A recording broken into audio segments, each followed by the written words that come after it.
Oke guys, Assalamualaikum. Apa kabar kalian semua para pecinta film dimanapun kalian berada? Semoga kalian selalu dalam keadaan sehat dan bahagia selalu ya. Berjumpa kembali bersama gue Aji di sini, dan di video kali ini gue akan menceritakan alur sebuah film keren yang berjudul Downrange. Film ini rilis pada tahun 2017 dan disutradarai oleh Ryuhei Kitamura. Film ini menceritakan tentang perjalanan sekumpulan pemuda yang ingin pergi ke suatu tempat. Namun di perjalanan, kejadian yang tak terduga pun menjadikan rencana tersebut harus tertunda. Penasaran dengan alur ceritanya?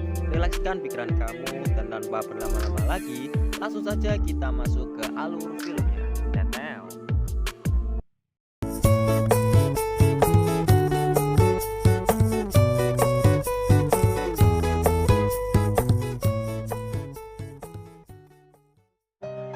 di awal film, kita diperlihatkan terdapat sebuah mobil Pajero yang sedang melintasi sebuah jalan raya.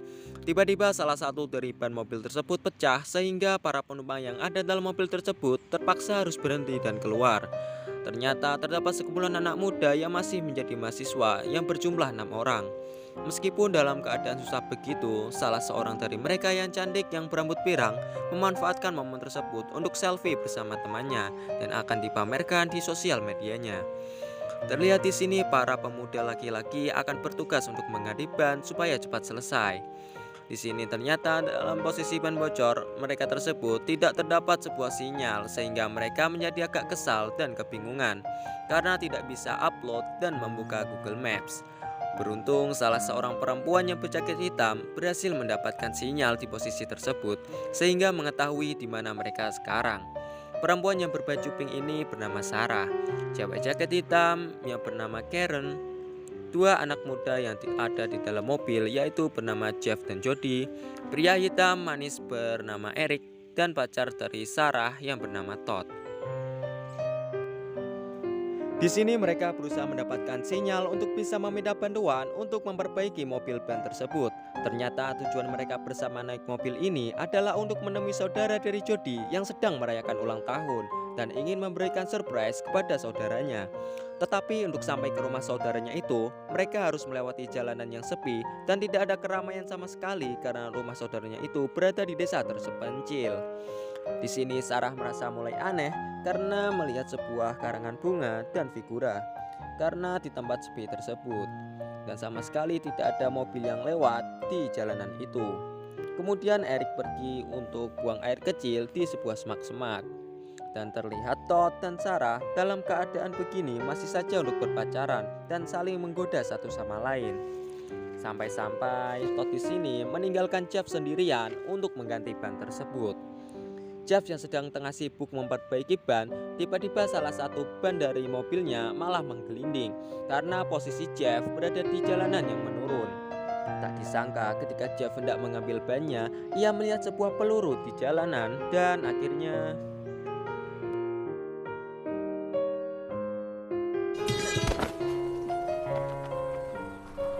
Hey, I think you lost something, buddy. Say that.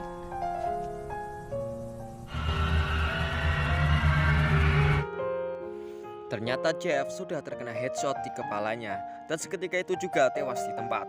Melihat hal itu, Sarah lalu merasa ketakutan melihat temannya yang sudah tidak bernyawa itu, hingga tangannya sendiri mengeluarkan sebuah tetesan darah yang tak lain tak bukan berasal dari matanya sendiri yang juga terkena tembakan. Todd pun masih belum tahu apa yang sebenarnya terjadi, hingga dua perempuan temannya juga ikut untuk melihat keadaan. Mereka semua terkejut melihat Sarah terkena sebuah peluru di matanya hingga merasa kesulitan untuk bernafas. Naas Sarah malah terkena tembakan lagi di matanya yang satunya sehingga langsung membuatnya meninggal di tempat.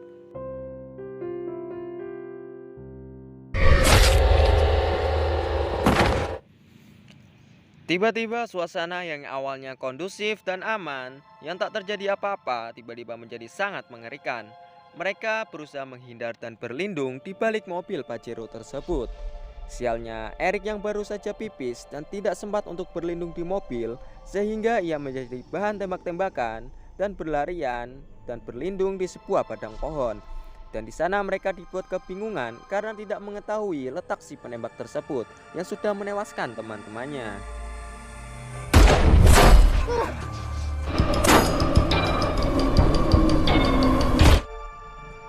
Meskipun mereka sudah berlindung di belakang mobil, mereka masih tetap saja ditembaki oleh orang misterius tersebut atau psikopat jarak jauh. Sarah memberitahu Jody untuk tetap berlindung di belakang mobil dan jangan bergerak keluar, karena kalau mereka bergerak sedikit saja mereka akan langsung jadi sasaran psikopat tersebut. Sedangkan Todd yang tertembak di bahunya mendapati Sarah yang sudah tergeletak tidak bernyawa dan kesal dan akan berjanji akan membunuh psikopat tersebut. Waktu pun terus berjalan, sudah berjam-jam mereka di sana dan Jody pun merasa putus asa karena keadaan menjadi begini. Karen memberitahukan kepada teman-temannya bahwa si penembak ini menggunakan sebuah peredam sehingga suara yang dihasilkan dari senapannya menjadi agak tidak terdengar karena Karen sendiri berasal dari keluarga militer dan pemburu. Karen kemudian menanyakan keadaan Bau Todd dan ternyata Todd masih mampu untuk bertahan. Ternyata psikopat jarak jauh ini sengaja membuat perangkap kepada siapa saja yang lewat di jalanan itu supaya bisa berhenti di jalanan yang sudah ia tentukan. Dan terbukti tidak ada mobil yang lewat di jalanan itu dan mungkin bisa dihitung dengan jari. Kemudian Eric untuk mempunyai ide untuk lari bersama di belakang pohon. Namun mereka tidak setuju karena itu terlalu berbahaya dan sangat beresiko. They hit one of us! At least Moving car with an antique. You want to run? I can't stop you. Kemudian mereka teringat bahwa di belakang mobil mereka terdapat sebuah sinyal. Mereka pun berusaha untuk mendapatkan sinyal tersebut supaya dapat meminta pertolongan.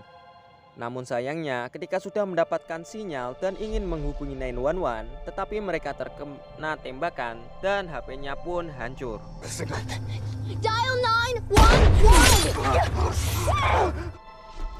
Di sini pasti kalian mungkin bertanya-tanya, lah kok kenapa nggak pakai HP yang lainnya bang? Sebenarnya si Todd ini mau pakai HP dari Jody, namun karena Todd di sini tidak berpikir secara rasional dan pastinya akan membuat handphone yang lain akan hancur juga dan sia-sia, kata Karen. Dan Todd pun mengurungkan niatnya tersebut. Tidak kehabisan akal, di sini Todd mempunyai ide untuk menetralkan persneling di mobilnya dan berencana untuk mendorong mobil mereka ke belakang agar mendapatkan sinyal. Di sini Todd berusaha masuk ke mobilnya dan Jody berusaha untuk menggunakan handphonenya untuk merekam di mana sebenarnya tembakan itu berasal. Baru saja ketika ingin memasukkan kunci ke mobilnya, Todd kembali mendapatkan tembakan yang sangat brutal. Alhasil, Todd pun gagal untuk menetralkan mobil tersebut. Dan tibalah ketika mereka melihat rekaman di HP-nya Jody, ternyata tembakan tersebut berasal dari atas pohon yang tak jauh dari mereka. Dan terlihat psikopat yang sedang bersembunyi di atas pohon tersebut ala-ala sniper. Tidak ingin menyerah begitu saja, akhirnya Todd pun membuat pelindung di tangannya sebagai perisai. Dan mereka pun kembali lagi untuk memasuki mobil, namun Todd di sini kembali ditembaki oleh psikopat tersebut. Beruntungnya Todd berhasil menetralkan mobil tersebut. Lalu Jody dan Karen berusaha untuk mendorong mobilnya ke belakang. Sialnya Jody terpeleset ke belakang dan membuat kepala dari Jeff harus hancur. Jody yang panik akhirnya pun juga terpendal dari mobil. Begitu juga dengan Karen. Mereka diberondong peluru oleh psikopat jarak jauh itu dan dijadikannya sebagai hiburan. Tak disangka bannya malah lepas karena belum terpasang baut dan Karen berusaha kembali lagi ke dalam mobil. Sedangkan Jody malah ketakutan. Ternyata psikopat ini kehabisan peluru dan sedang mengisi ulang. Kesempatan itu langsung digunakan Eric untuk sembunyi di pepohonan. Namun sial untuk Eric karena ia terkena tembakan di kedua kakinya. Sedangkan Jody kembali lagi bersama Todd dan Karen. Karen memberitahukan Eric untuk segera mengikatkan sabuk di kakinya dan menyuruhnya agar tidak pingsan dan tetap terjaga. Dan terlihat psikopat sniper ini tidak langsung membunuh Eric, ya karena mungkin ia lebih senang kalau melihat korbannya merasa sengsara dan kesakitan. Singkat cerita, waktu pun terus berjalan. Di siang hari yang begitu panas, mereka pun mulai merasa kelelahan dan keletihan. Todd di sini menemukan sebotol air yang ada di dalam mobil. Dengan susah payah mereka pun akhirnya bekerja sama untuk mengambil air tersebut. Di situasi yang seperti ini mereka harus saling berbagi minuman walaupun hanya sedikit. Dan tibalah ketika giliran Eric hendak meminum air, malah digagalkan oleh psikopat tersebut dan tangan Eric pun terkena tembakan dan Eric gagal membasahi tenggorokannya. Layaknya seorang manusia biasa yang mempunyai rasa lapar dan haus, psikopat ini juga sedang mengisi perutnya yang keroncongan. Terlihat mayat Sarah mulai dikerubungi oleh gagak, dan Jody yang kebelet pipis pun akhirnya pipis di sebelah mobil. Di sini Todd yang sudah merasa sayang dan cinta mati kepada Sarah merasa kasihan terhadapnya. Oleh karena itu, ia sengaja keluar dari belakang mobil dan menantang psikopat tersebut untuk menembaknya. Anehnya Todd di sini tidak langsung ditembak karena mendekati mayat Sarah. Di kejauhan, Eric yang tengah pingsan tersadar kemudian melihat seekor serigala yang mengintai dan ingin memakannya di kejauhan. Tak terduga, terdapat sebuah mobil yang hendak melewati mereka. Karena melihat hal tersebut, Todd pun mencoba memperingatkan dengan melambai-lambaikan tangan. Karena ada seorang sniper yang sangat kejam. Psikopat yang kesal atas tindakan Todd tersebut akhirnya menembak Todd tepat di dadanya. Dan seketika itu juga Todd pun langsung tewas menyusul Sarah. Tak lama berselang, pengemudi wanita itu mulai mendekati mereka. Wanita tersebut kemudian mendapati tembakan di jarinya hingga terputus, mengakibatkan mobil tersebut oleng dan menabrak mobil dari Karen. Ibu-ibu yang tengah sadar ingin menyelamatkan anaknya dari kecelakaan tersebut, namun di sini Karen memperingatkan untuk tetap merunduk di mobilnya. Namun karena bandel, akhirnya perempuan tersebut terkena tembakan juga hingga tewas. Giliran sang suami yang keluar hendak juga menyelamatkan anaknya, lalu disuruh Karen untuk menghubungi 911 karena posisi bapaknya terdapat ada sinyal. Psikopat yang merasa kesal karena laki-laki tersebut bersembunyi akhirnya menembak tangki bensin hingga meledak. Dan harapan Karen dan Jody pun harus juga lenyap di hadapan mereka. Terlihat si anak laknat, canda bro, juga terkena headshot. Triple kill mah pokoknya. Jujur di sini gue nonton film ini juga merasa tegang guys, karena nampak seperti real gitu. Dan bertanya-tanya siapa sih sebenarnya psikopat sniper ini. Lanjut ke ceritanya. You gotta once that fire goes out, it'll be. Di situasi yang semakin kacau dan rumit ini, kemudian Jody dan Karen berencana untuk pergi dari tempat tersebut ketika malam tiba. Karena mereka berharap pandangan psikopat sniper mungkin sedikit terganggu. Seketika itu juga Karen melihat sebuah asap tebal di mobil yang terbakar dan mempunyai sebuah ide untuk membuat asap juga supaya mengganggu penglihatan dari psikopat. Dan tak lama berselang malam hari pun tiba. Di sana mereka berdua mulai memotong ban mobil mereka dengan sebuah cutter. Ditambah di sini Karen dengan mencakar-cakar kursi duduk untuk juga dijadikan bahan bakar. Sebelum memulai beraksi, Jody pun menemukan sebuah minuman di dalam bagasi. Lumayanlah buat energi. Mereka pun minum dengan tergesa-gesa sampai-sampai es batu yang sudah cair di termos diminum oleh Karen dengan lahap. Kasihan bener dah Mbak Karen ini, seharian belum makan gara-gara psikopat. Setelah dirasa persiapan sudah matang dan oke, mereka pun beraksi dengan memakai kain penutup wajah. Lalu mereka mulai membakar kertas hingga ke dalam mobil, menyebabkan mobil tersebut terbakar. Psikopat pun dibuat kesal atas tindakan keduanya yang menyebabkan pandangannya pun menjadi kabur. Tidak terduga terlihat mobil syarif polisi yang mulai mendekati dan berhasil dihubungi oleh bapak-bapak tadi siang. Polisi tersebut membawa juga seorang sniper. Namun di sini gue agak kesal cuy, karena kenapa di tempat yang terpencil seperti ini bantuan polisi hanya satu mobil. Gimana nih menurut pendapat kalian? Kita lanjut ke filmnya. Bapak-bapak polisi tersebut setibanya di TKP malah baru meminta bantuan. Namun karena sinyal di tempat itu kurang stabil, akhirnya mereka pun gagal mendapatkan bantuan. Baru saja ngomong sedikit polisi tersebut terkena tembakan di pipinya hingga rahangnya parah, robek parah. Sialnya polisi yang terkena tembakan itu malah meninggal. menginjak gas dan alhasil membuat kedua snipernya yang di belakang terjatuh dan terpendal hingga di jalanan.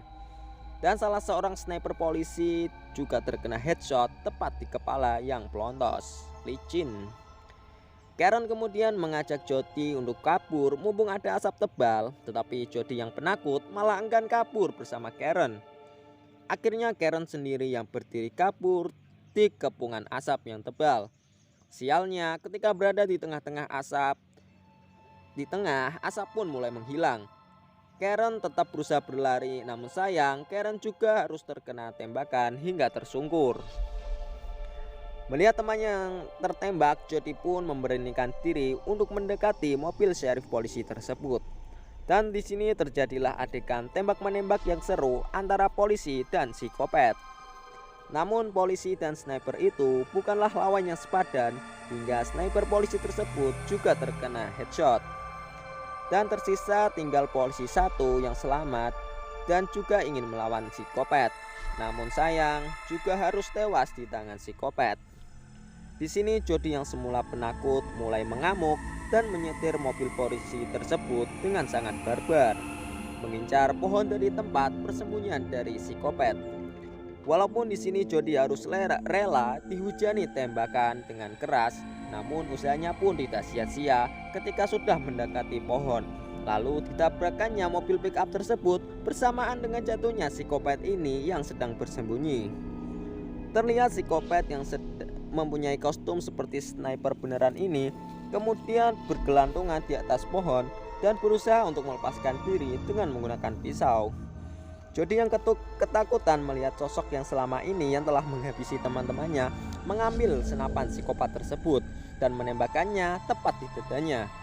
Tembakan tersebut tidak cuma sekali tetapi sangat berkali-kali hingga psikopat itu tepar tak bernyawa. Pintar sekali kau, Mbak. Kemudian karena kesal, Jody ingin menembak sekali lagi, namun sayang peluru dan kokangannya pun macet, sehingga Jody menggunakan gagang senapan untuk memukul kepalanya hingga berdarah dan hancur. Terlihat sebuah gagang senapan yang terdapat goresan garis, itu menandakan korban yang berhasil dibunuhnya. Jody pun yang merasa teringat dengan kawannya yang sudah meninggal, melampiaskan dengan memukul sekali lagi kepala dari psikopat kejam ini. Namun naas, peluru yang macet tadi kembali lagi aktif dan menembus lehernya hingga muncrat-muncrat. Dan Jody pun tewas seketika karena ulahnya sendiri. Dan film pun tamat. Ending film yang cukup mengerikan dan sekaligus menyedihkan karena tidak ada satupun pemuda yang selamat. Dan di akhir film kita juga tidak diperlihatkan siapa sebenarnya pria misterius yang menghabisi siapa saja yang lewat di jalanan tersebut. Dan yang masih menjadi pertanyaan gue adalah apakah Eric tadi yang tidak jadi dimakan serigala, apakah selamat atau tidak, itu juga tidak diperlihatkan di akhir film. Anyway, terima kasih banget buat kalian yang sudah menonton video pembahasan alur film gue sampai akhir. Kritik dan saran kalian untuk channel ini sangat bermanfaat banget ya. Intinya pesan dari film ini adalah untuk tetap selalu berhati-hati apabila Anda pergi ke tempat yang baru. Cek dulu lokasinya dan selalu berkomunikasi dengan saudara kalian ya. Oke guys, mungkin cukup sekian pembahasan alur film dari Downrange tahun 2017. Jika kalian suka dengan video ini, jangan lupa untuk klik like, comment, share, and subscribe. Bantu channel ini Banana Spoiler menuju 1000 subscriber ya. Gue Haji pamit dan sampai berjumpa di video saya berikutnya. Stay strong. Assalamualaikum.